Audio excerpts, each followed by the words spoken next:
This week on the show, high-speed Mini Cooper parallel parking, Independence Day is converting to 3D, and Big Brother is throwing stones at glass houses. Right here on Behind the Video, Episode 6. This episode of Behind the Video is brought to you by the Independent Media Network. The Independent Media Network helps journalists and content creators create their own jobs by building sustainable online businesses. If you're an unemployed or underemployed journalist or content creator, visit imnct.com for more information. Hey Lon, hey Goldie, how's it going?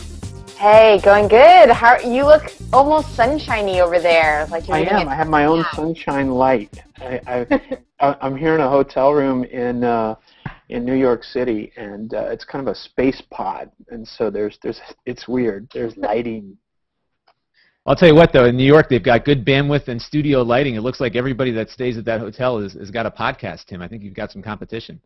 Yeah, it could be. We'll see if my video drops out when somebody else signs online, right? That's right. So, Tim, why don't you tell us about why you're in New York City and what things you saw this week? Sure, yeah. So the International Academy of Web Television was putting on a web TV track here at Blog World.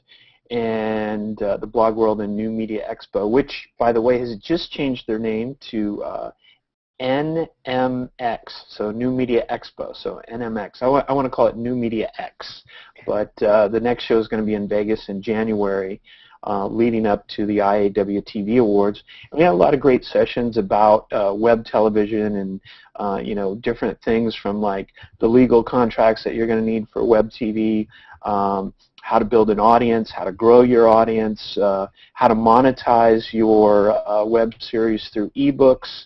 So it was a lot of fun, a lot of great panelists from the New York area, as well as a few Los Angeles folks came out as well. So it was a really good week. And then I'm spending the rest of the time in New York meetings with networks for my day job at M Dialogue. So things are going well. Sounds like you're keeping busy, and you can get a lot done in a shoebox apparently too. So maybe that's the key to success. Yeah, the room I'm staying in it's the size of a normal hotel room, except where the couch would normally be, there's a bathroom, and where the bathroom would normally be, there's no bathroom. Oh, okay. Well, hey, whatever works, and it's all about efficiency in New York, and thankfully out here in Connecticut we have rolling hills and lots of room. So Goldie, anything new and exciting happening with you out in California? So far, just hanging out. Actually had a couple talks with some interesting people about possibly coming on board to do marketing for some big features coming out. So I'm excited about that. Of course, can't talk about what they are, but excited about some of the opportunities are opening up as we're gearing up with some new deals, I think.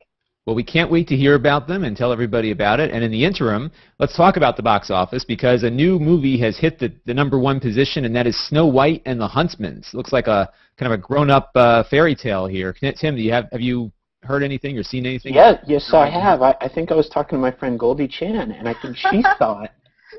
Yes, actually, I was talking with my friend Tim Street about having seen it, and I went in, I have to say, because I'm a geek, so I went in with kind of high expectations because it looked cool. Charlize Theron is in it, and she's gorgeous. I'm not necessarily the biggest fan of Kristen Stewart, but what I thought was funny is if you stay through the entire end credits, what you get is a hybrid between what looks like the Game of Thrones intro credits meets Dexter intro credits. So it was. I have to say, sadly, that was probably one of my favorite parts of the movie was the end credits. So you're the type of person that actually stays for the whole end credit scene just to see if there's something else to see in the movie, right? Of course, and that's why for #3, which is the Avengers, it looks like on this list, I stayed all the way through to the spoiler alert to the shawarma second, the second. Easter egg. Oh, interesting. And were you in costume at the time? So I know you were talking about that. You know what? I thought about it, and I didn't go with costume, but maybe next time I will. And number 2 on the list this week is Men in Black 3, doing quite well, and it's funny. I think Men in Black always is like that early summer release, so they've really picked the right time to do a fun sci-fi flick, and it brought in $28 million for a total take so far of $111 million at the box office. And Will Smith is also in the news this week because they're looking to convert one of his probably biggest summer blockbusters ever, which was Independence Day, back from, I think, what, 96? They're unfortunately not making a new one, which everyone is clamoring for, but instead just converting it to 3D. So it seems like this continual process of converting 90s era movies to 3D, Star Wars Episode 1, Titanic, and now we're looking at Independence Day. Tim, is there a trend in the industry here to just rehash old films with 3D and try to milk some more money out of them? Yeah, the trend is take as little risk as possible and try to get the highest reward as possible. And so when you have these big recognizable franchises, it's pretty tempting to the studios to spend very little money, recreating the film in 3D, and then spend, marketing and know that you're gonna make some dough just because the core fans are gonna come see it. Well, I have to say I'm a core fan, but I don't know. I could watch the movie on Blu-ray. I've never been a big 3D fan. I don't know if others are, but there's an upgrade fee, I think, to be paid at the movie theater too about it. So Goldie, are you an Independence Day fan? I like Independence Day. I actually also don't know if I'm going to go catch it though in 3D. You know what? And what's funny about Titanic is I've actually never seen Titanic either. So when it came out in 3D, all of my friends were trying to actually drag me to it, and I resisted. So I still have not seen Titanic out of pure stubbornness.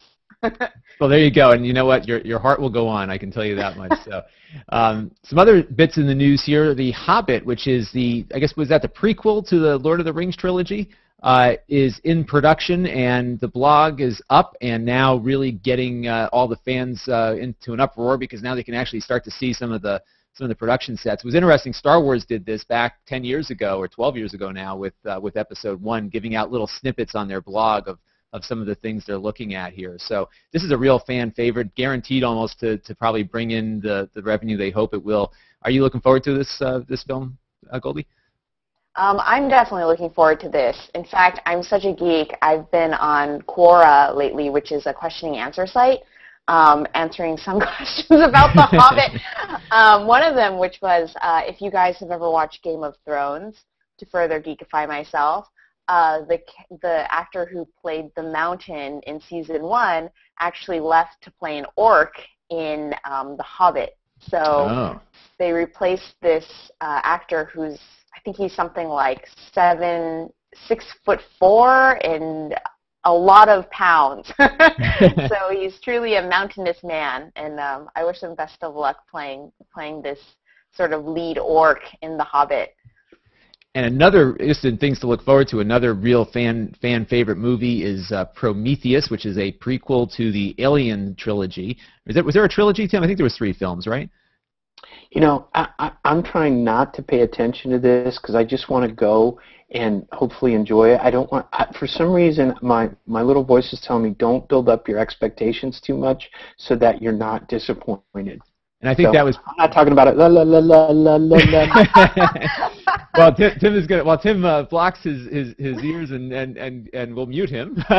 So, because I do think that the Prometheus especially just did some great viral marketing. They had a scene where the big corporate guy that funds this whole project is out in a TED Talk in 2023 talking about the state of technology and his plans to become, basically have humans become the gods and creating these organic robots that pilot the ship to where it's going. And it seems to be like a pretty wild ride. I read a review on CNN that was a little, perhaps he was a little too caught up in the expectation game, which is probably why it's good that Tim's keeping his blinders on when it comes to Prometheus, because it is really hard to reboot these franchises, and maybe it is easier just to make them a 3D movie in the end and re-release the one that works. So well, reruns seem to be doing well on broadcast television. I mean, this week, Big Bang Theory with a rerun came in at number 5. 60 Minutes had a rerun came in at number 4. Number 3 was America's Got Talent. That was a new show, but number 2 was a rerun of NCIS. So, you know, it's crazy. But the number 1 show was America's Got Talent on Tuesday on NBC. NCIS just prints money for CBS, and I think they're going to let that one run as long as they can. Even 60 Minutes did pretty well as a rerun also, and they had the Elon Musk interview that they reran after his space capsule got back to Earth safely. Cable's got some shows. The Hatfields and the McCoys occupying the 1 through 3 position, and actually the third one got the most ratings. So I guess they dominated Monday, Tuesday, and Wednesday with this Hatfields and McCoys miniseries. The NBA is still strong, and of course our favorite Pawn Stars still racking up the ratings in the bucks for History Channel. So History is doing quite well, despite the fact that they've significantly got away from all that war footage that we talked about last week. So you know, I was expecting.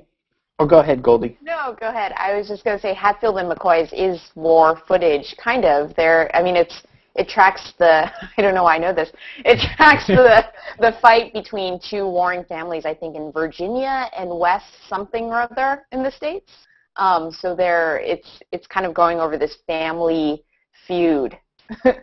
You know, speaking of feuds, I've heard that CBS is taking an emergency injunction to stop ABC from doing a show called Glass Houses. Sounds like Big Brother. Yes, it looks like the patent wars might be making their way to television concepts. So I guess ABC is about to release a show of people sitting in a essentially what is a glass house with absolutely zero privacy, hundreds of cameras tracking their every move, and then they're going to allow all of us denizens of the internet to torture them with various things that the network gives us some choices over things that we were going to do to these poor people in the house. And I would assume there's the usual vote them out of the household kind of thing. And Hollywood Reporter, among many other publications, are reporting that CBS filed a request to keep the show off the air. So that court filing was actually done, I believe, yesterday or this morning.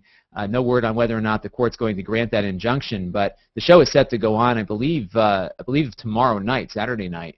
And I kind of remember this happening once before with a boxing series. There were dueling boxing series between NBC and Fox. I believe there was something like that before as well. So it'll be intriguing to see how this plays out. One of the things with Big Brother is that they were kind of a pioneer in the space. They came out around the same time that Survivor did, but they allowed people, this was back in 2000, they actually allowed people to log in and monitor the house 24 hours a day over the internet before a lot of folks had the bandwidth to do it. So clearly CBS looks at this as a big summer cash cow for them, because I do think that they charge for access to the cameras on the CBS site for the Big Brother show. Goldie, do you pay for the Big Brother Foyer feed? You know what? I don't, but it's so funny that you say that, because one of my friends was apparently on. I didn't even know because I don't watch Big Brother, but he was apparently on it a couple seasons ago. So it was so funny because I follow him on Twitter. He follows me. So when I followed him, he had 75 followers. And now I think he's at least into the 5 digits, maybe even 6 digits now. And it's hilarious because whenever he says, you know, just hi to me, I get like 30 new followers. We're all like, oh my God, you know this guy from Big Brother. So all the stalkers will follow you. And I guess some of the things that ABC is looking to do differently on this show is they actually list with their contestants' biographies how many Facebook followers they have. So most of them are in the hundreds right now. I think they're all going to be quite larger than that very soon as they become the villains or whatever. I don't know, it just feels like a tamed down version of the Hunger Games to me, but you know, what are you going to do? Hulu is, you know, we report on the Hulu trends every week, and really all it is a shuffling of shows around. So I think the bigger story was that one of the top Hulu videos that they've ever had is actually on YouTube. So it looks like, but I do believe Hulu announced this week that they've crossed the 2 million mark for paying customers, people that are paying for the Hulu Plus service, which gives them access to a lot more back catalog content. And it looks like that's doing pretty well. There seems to be quite a healthy appetite for old stuff, Tim, huh?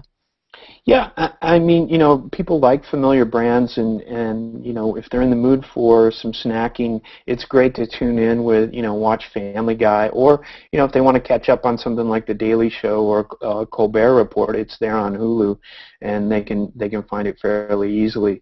So I think we're going to see more of that, where, stuff is readily available, and VOD in this IP-based world is really going to take off, because it's so much easier to access the information as opposed to traditional cable television VOD, where it's tough to navigate through. Then there's latency in the navigation. You can't just click and watch, and so I think we're going to see cable network or cable MSOs change their infrastructure to this IP-based type of navigation. So TV is only going to get better technically. Hopefully it'll get better creatively too. And yeah, we can only hope, and maybe it'll give some markets for shows that are very creative but just don't build the kinds of audiences that networks need to have. I was impressed to see Microsoft's announcement this week of the smart glass technology, which initially is looking like an Xbox thing, but there's easy connections here to see how television can be enhanced by this. Are people talking about all this smart glass stuff, Tim? Absolutely. I was at a luncheon at MPG, one of the big media companies here in New York yesterday, and Enrique from Xbox, one of the biz dev guys there, he gave a presentation on the smart glass, and it was pretty cool to see. It looked a lot like Apple's AirPlay, to where you can mirror what's going on your device and have it appear on Apple TV, kind of the same thing. And I think it's early days, and so we'll see how they bounce content back and forth to the Xbox and the different devices. But I think pretty soon we're going to see TV formats develop that take advantage of this. One of the problems that I do see in this area, and I pay pretty close attention to these devices because of my job at M-Dialogue, and what I'm noticing is that with the broadcast signal coming in first from regular television, there are limiting factors in what you can do on these devices. So I'm almost wondering if at some point in time the broadcasters will switch to where the signal goes to these IP-based devices first, so that the lag time that's there allows for interactivity with the television.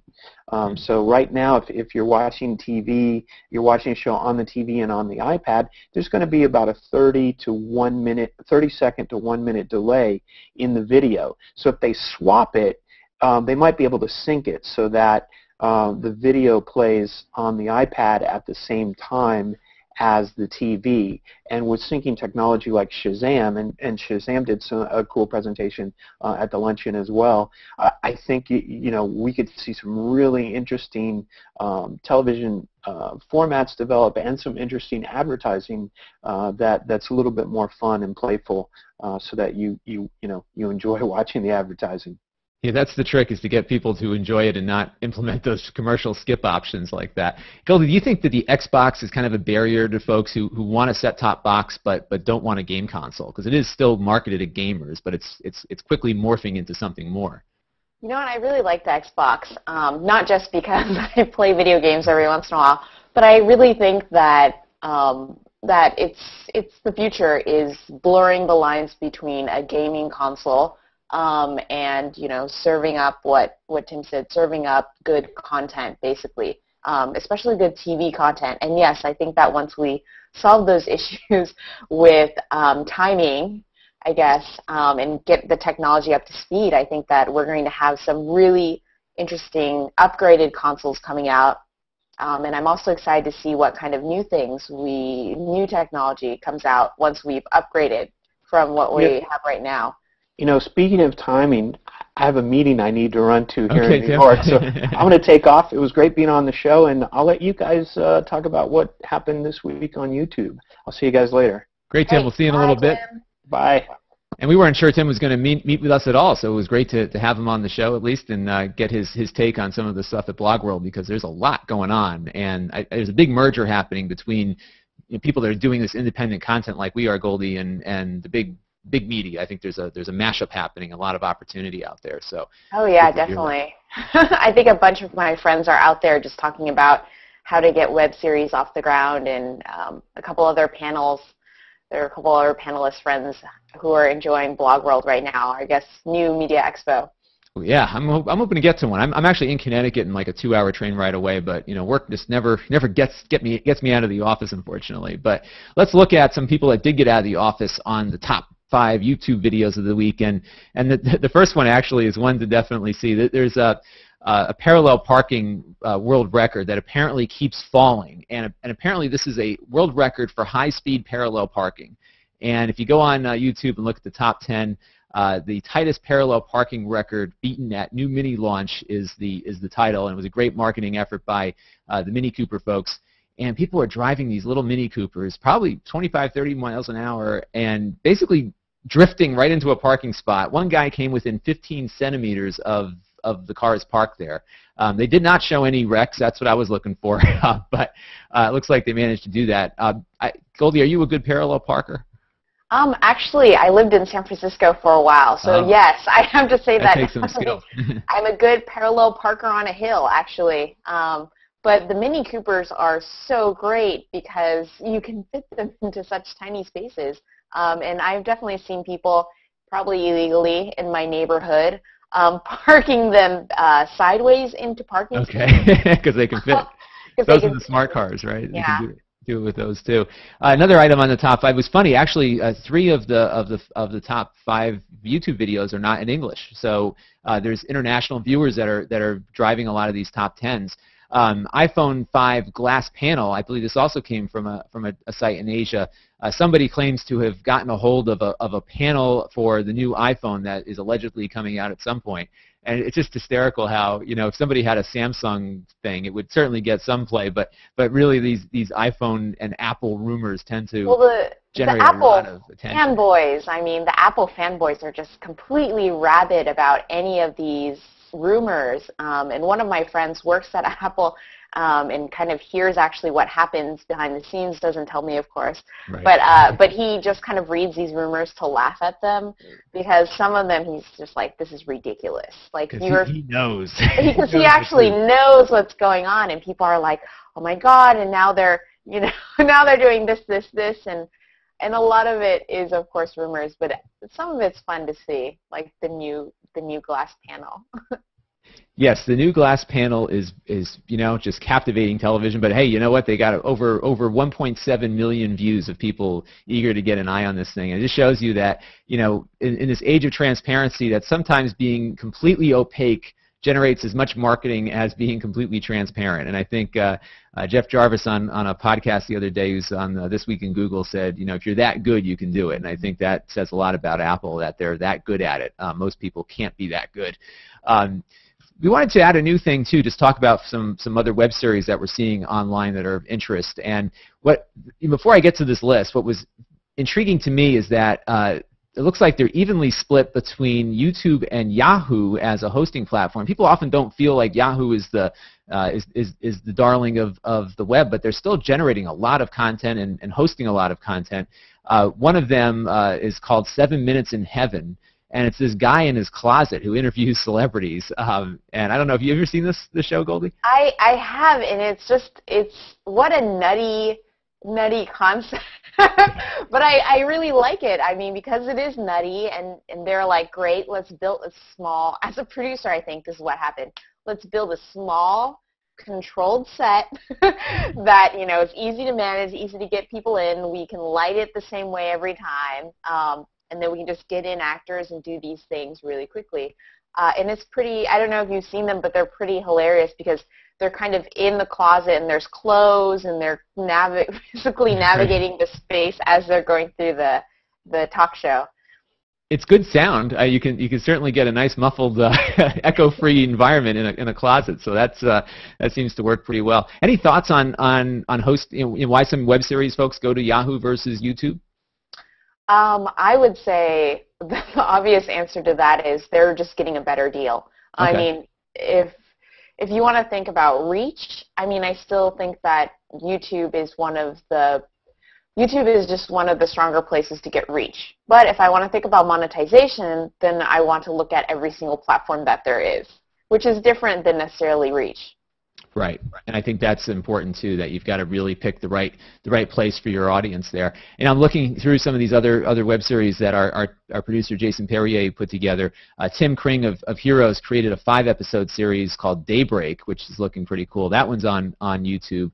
You know, how can people find some of this stuff? Because obviously Heroes fans might be following this guy, but is there a place to go, Goldie, where people can really get some of this great content and consume it? Because there's so much professional, really good stuff happening. I often feel like I'm missing a lot of it because I don't know where to look. Right. You know what? It's hard for me to say because I'm so heavily involved in the web series world, so I hear about all of these things before they even are live. And I think there's a couple of websites out there that are trying to do this, that are trying to aggregate this data.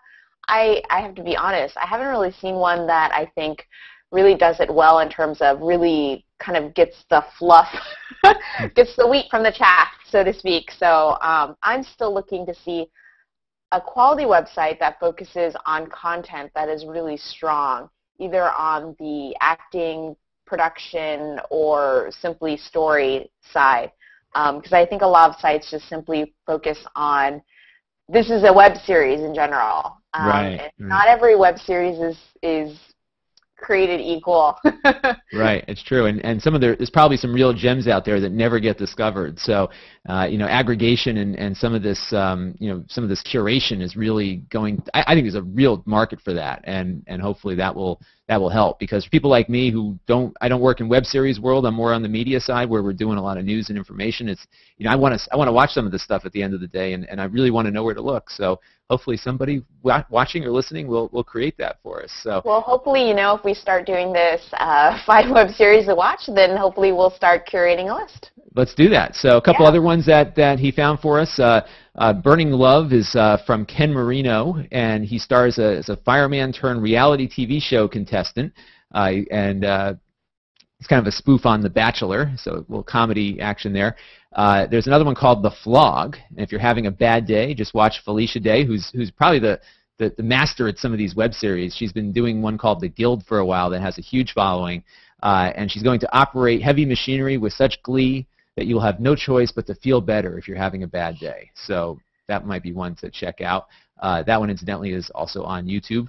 And then Sonia's Travels, and Jason writes that this is the adorably engaging Sonia Gill talks travel, from how to say bonjour correctly to, I wonder if I did, to a history lesson about champagne. This show succeeds being charming and informative. So definitely check some of those out, and I believe those came from tvline.com and from our producer Jason Perrier. So definitely worth looking. We've got a few minutes, so let's look at some news. And you found something just a few minutes ago that was I thought was interesting. That I would love to talk about this. Let's talk about this, because Lady Gaga, who's a marketing machine, that she's being compared to like the 21st century's Madonna.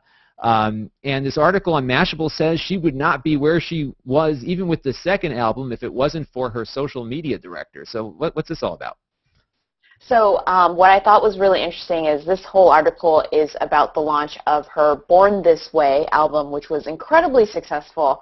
And one of the reasons why it was incredibly successful was because they leveraged gaming. They reached out to Zynga, actually, and Farmville. And Farmville, if you don't know what it is a application on Facebook where you can create a farm and you can till a farm, have animals, etc. So they actually created all these digital assets that were specifically tailored to Lady Gaga and to this album. So the more you play, the more you farm, the more you can actually unlock specific content, and I think you can actually unlock songs. So you're literally playing and investing money into Farmville in order to get to the song content, and I think Farmville numbers are crazy right now. They're reaching, just Farmville, that game alone is, I think by the end of this year, going to reach 67 million active players. Yeah. That's a lot of players. That's a lot of players. And I'll tell you what, I think people could do a lot better if they ran real farms versus Farmville, One other story to look at here is, there could be perhaps on the horizon a thaw in the relationship between Google and some content creators. Ari Emanuel, who's the brother, by the way, of Rahm Emanuel, the mayor of Chicago, a very active family. Ari Emanuel is I guess he's like an agent, right? Who's the inspiration behind the agent on that show. What is it? Entourage on HBO. Entourage, yes.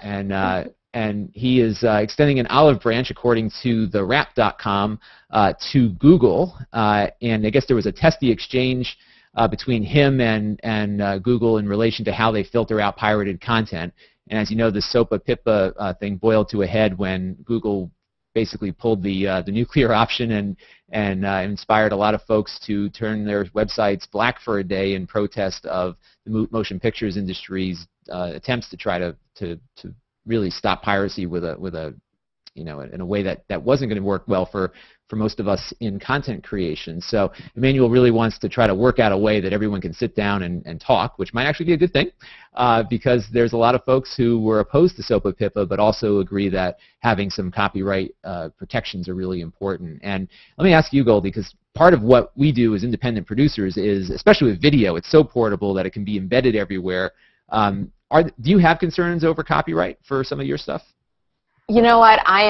I worry about copyright probably more than the average producer. I worry about copyright in terms of music that I use. I worry about copyright in terms of the images that I use, and sometimes even properties that are mentioned. And it's funny because I completely cannot mention the name of this project that I was briefly involved in, but that was one of the issues that they had, was they had material that they didn't necessarily have the rights to, and they used it in a production, and now they are suffering the consequences. So one of those, and I see this happen a lot actually, so that always makes me extra wary about making sure I have all the rights. But as you know, as an on-the-fly content creator, you just can't always be completely 100% covered, because sometimes you just have to create. Right, and sometimes it's hard. You might be out in the street somewhere and somebody's walking by with a T-shirt with a logo on it, and it's the difference between getting that show on the air or running back and trying to blur it out or something, and there gets to be some issues there. I think the other problem we're running into is the fact that, again, we're seeing so much effort behind trying to keep people consuming content the way they did maybe 20 years ago, that you can't get HBO Go unless you're a cable subscriber. You can't get a good deal on the New York Times digital consumption, their digital product, unless you are a subscriber to the paper. It's actually cheaper to get the digital being a subscriber to the paper than it is to actually just pay for the digital individually. And I think there's a market out there that people really want to pay for this stuff and get it the way they want on their television screen, on their iPad, or both, without having to have a cable subscription per se, or without having to wait 3 weeks before they can see the show that they could have watched on television the night before if they still had a VCR. Well, that was a huge conflict with Game of Thrones, I think, especially the first season, is you had this rabid fan base that developed, and people couldn't get that content. People just really wanted to watch Game of Thrones, and they wanted to pay for it. They wanted to go onto iTunes and just pay for a whole season, and it was just not available as quickly as people wanted it. So then, illegal torrenting happened because the content wasn't in the right purchasing venue. Right. They went to the purchase venue, they went to click and buy, and they couldn't. And now it's so easy, unfortunately, it's so easy to steal that people just do that because they want the content that they went for. They don't want the HBO subscription to go with it. And I do think it's telling, too, that, in the world of a lot of the biggest thing that the motion picture industry was concerned about was the fact that people were paying pirates to get the content. They're actually paying for stolen content. And I think that says a lot, that people are willing to give money to organized international criminals to buy content that they can't get legally from the people that make it. And that's there's a lot of work to be done. Let's hope that Ari Emanuel's olive branch to Google is the start of something that might begin a dialogue that could finally get people what they're looking for, because it's definitely time for that. And I think it's going to be good for us as content creators so that we have a basic understanding of how our content can get monetized and how we can share it with others too. So, well, I think that's why we're still, especially, yes, as content creators, I think that we're still very much on the wild, wild west front. There's a lot of lawlessness that I think has gone uncontrolled for a while, and now as we're trying to build towns and we're trying to build kind of an organized, I feel like a more organized internet, now the rules are going to start coming down, whether or not we like it. So as much say as individual content creators as we have in the rules, I think is important. So we create towns and cities that we actually want to live in. And I think you're absolutely right about that. It will be a self-created, hopefully, not a imposed upon us kind of rule. Let's hope we're all a part of that. So, well, we can solve all the world's problems again next week on Behind the Video. And where can people find you, Goldie? They can always find me on Twitter at Goldie Chan, GoldieChan, or you can Google me. Excellent. And Tim Street, our co-host, who actually had to go out and work, he left us mid-show. He can be reached at @OneTimStreet on Twitter, or you can Google Tim Street, and you will find all sorts of stuff about him. My name is Lon Seidman. I am the co-host here as well. You can find me on Twitter at LONSEIDMAN, and look for me on Google+, and you can watch us record the show in real time, which is what we're always excited to do on Google Hangouts Online. And that is it for this edition of Behind the Video. We are a wrap. Stories for this episode were compiled by producer Jason Perrier. Follow him on Twitter at JASONPERRIER. Behind the Video is a production of Ape Digital Incorporated and the Independent Media Network, LLC. All rights reserved.